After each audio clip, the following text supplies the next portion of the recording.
आता बघा पुन्हा महाराष्ट्राच्या राजकारणामध्ये एक वेगळ्या हालचाली आणि वेगाने सुरू झालेल्या आहेत.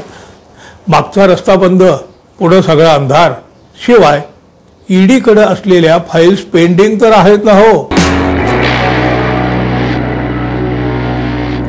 मित्र हो, नमस्कार.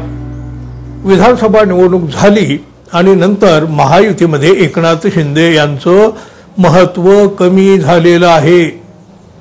अजून संपलं नसलं तरी कमी मात्र नक्की झालेलं आहे. एकनाथ शिंदे शिवसेनेला म्हणजे त्यांच्या नेत्यांना वगैरे अपेक्षित असलेली किंमत भारतीय जनता पक्ष अजिबात देत नाही, हे पुन्हा पुन्हा वेगवेगळ्या घटनेवरून तो दिसून आलेला आहे. आणि त्याचाच परिणाम म्हणून एकनाथ शिंदे यांचे रुसवे फुगवे वाढले. आता बघा, एकनाथ शिंदे कितीही रुसले काय, फुगले काय, गावाकडे जाऊन शेतात काम करीत राहिले काय, भाजपावर काहीही फरक पडत नाही, पडलेला नाही. आणि हेच भाजपाच्या नेत्यांनी वारंवार दाखवून दिलेलं आहे. आता बघा पुन्हा महाराष्ट्राच्या राजकारणामध्ये एक वेगळ्या हालचाली आणि वेगाने सुरू झालेल्या आहेत. मुख्यमंत्री पदावरून थेट उपमुख्यमंत्री पदावर आलेल्या म्हणजे फौजदाराचं हवालदार झालेल्या एकनाथ शिंदे यांना सत्तेतील मित्रपक्षाकडूनच मोठ्या अडचणी आणल्या जात असल्याची चर्चा आहे. लोकसभेच्या निवडणुकीनंतर लोकसभा एकूण सगळं परिस्थिती बदलली, त्यानंतर आता बरीचशी समीकरणं बदलून गेलेली आहेत. त्याचा फटका एकनाथ शिंदे यांना बसत असल्याचं बोललं तरी जात आहे. विधानसभा निवडणुकीच्या नंतर बघा, राजकीय समीकरणं इतकी बदलली आहेत, उपमुख्यमंत्री एकनाथ शिंदे राजकारणातून बाहेर फेकले जात असल्याच्या चर्चाही होऊ लागल्या आहेत. पालकमंत्री, जनता दरबार, ते शिवसेनेतला नवा उदय, अशा चर्चांनी एकनाथ शिंदे यांना डिवचण्याचा मोठा प्रयत्न देखील आता होत आहे. अशा प्रकारच्या या चर्चा काही उगीच होत नसतात हो. बारीक नजर ठेवली नाही या राजकारणाकडं की सगळं काही लक्षात येऊन जातं. मुख्यमंत्रीपद सोडावं लागल्यानंतर एकनाथ शिंदे यांचा नाराजीचा सूर सातत्यानं चर्चेत राहिला. दिल्लीच्या फेऱ्या वाढल्या, संपर्क होत नाही. या चर्चा दरम्यानच गिरीश महाजन थेट त्यांच्या घरी जाऊन भेटले. त्यानंतर एकनाथ शिंदे यांनी पत्रकार परिषदही घेतली, पण त्याचं समाधान झालं का, हा प्रश्न कायम राहिला ना हो.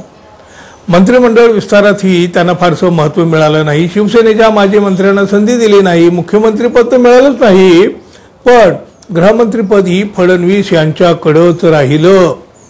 महसूल आणि सार्वजनिक बांधकाम खातंही भारतीय जनता पक्षानं स्वतःकडे ठेवलं. आता बघा, ते रायगड आणि नाशिकच्या पालकमंत्री पदावर राष्ट्रवादीच्या नेत्यांची वर्णी लागली आणि एकनाथ शिंदे यांच्या मावळ्यांचा पत्ता कट झाला. त्यानंतर एकनाथ शिंदे यांच्या गटातील मंत्री उदय सामंत एका नव्या मोठ्या खळबळजनक धक्कादायक चर्चेत आले. एकनाथ शिंदे यांच्या गटामध्ये जे बंड करतील हे उदय सामंत, असं वातावरण तयार झालं. उदय सामंत यांनी मात्र ही बातमी फेटाळून लावली. पण आत काय शिजत जरी असलं तरी थोडंच कुणी आणि आधी असं काही बाहेर सांगणार आहे का हो.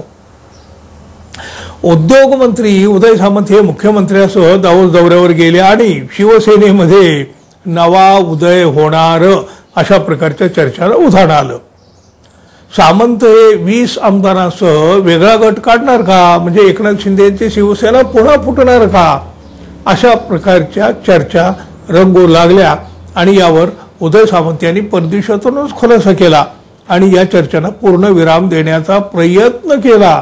पण एकनाथ शिंदे यांना मात्र या चर्चामधून चांगलंच डिवचलं गेलं. कॅबिनेट बैठकीला एकनाथ शिंदे ऑनलाईन हजर होते. बघा, यावरून ही राजकीय चर्चांना उधाण आलं. एकनाथ शिंदे मागं का, हा प्रश्नही आता त्यामुळे विचारला जाऊ लागला आहे. यातच भाजपचे ज्येष्ठ नेते आणि पालघरचे पालकमंत्री गणेश नाईक यांनी ठाण्यात जनता दरबार घेणार असल्याचं जाहीर केलं आहे. भाजप आता ठाण्यातही एकनाथ शिंदे यांना आव्हान देणार की काय, हा मोठा प्रश्न यामुळे निर्माण झाला ना. त्यातच अजित पवार यांनी मंत्रालयात ठाण मांडलं. विरोधी पक्षनेते असलेले अंबादास दानवे, उद्धव ठाकरे गटाचे, त्यांची भेट अजितदादांनी घेतली. मात्र रायगडच्या शिवसेनेच्या 2 आमदारांना आणि एका मंत्र्यालाही अजितदादांनी भेट दिली नाही. एकनाथ शिंदे यांच्यावर दबाव वाढवण्यासाठीच हा राजकीय डाव आहे असं बोललं तरी जाऊ लागलेलं आहे. एकनाथ शिंदे भोवती यामुळे हा सगळा तणाव वाढत आहे.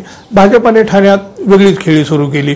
आता हे वाद किती वाढतात आणि शिंदे त्यातून कसे बाहेर पडतात हे पाहणं खरं तर खूप महत्त्वाचं ठरणार आहे. पण भाजपला आता शिंदे नकोसे झाले आहेत हे मात्र सातत्यानं दिसत आहे.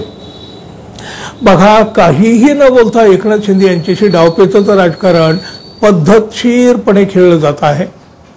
एकनाथ शिंदे यांना हे कळत नसेल असं तर अजिबात नाही ना हो. पण कळून तरी आता ते करणार काय? मागचा रस्ता बंद, पुढं सगळा अंधार, शिवाय ईडीकडे असलेल्या फाईल्स पेंडिंग तर आहेत ना हो. त्यामुळं एकनाथ शिंदे काहीही करू शकणार नाहीत. इकडं उद्धव ठाकरे आणि देवेंद्र फडणवीस यांच्यातली जवळीक भलतीच वाढत असल्याचं सांगितलं जात आहे. चर्चाही होत आहेत. त्यामुळं भाजपा एकनाथ शिंदे यांचा पत्ता कट करण्याच्या दिशेनं वाटचाल करीत आहे काय? तुम्हाला काय वाटतं जरूर सांगा. आणि हो, आपण अजून आपल्या चॅनलला सबस्क्राईब केलं नसेल तर कृपया सबस्क्राईब करावं ही अपेक्षा आहे. धन्यवाद. पुन्हा भेटू. तोपर्यंत नमस्कार.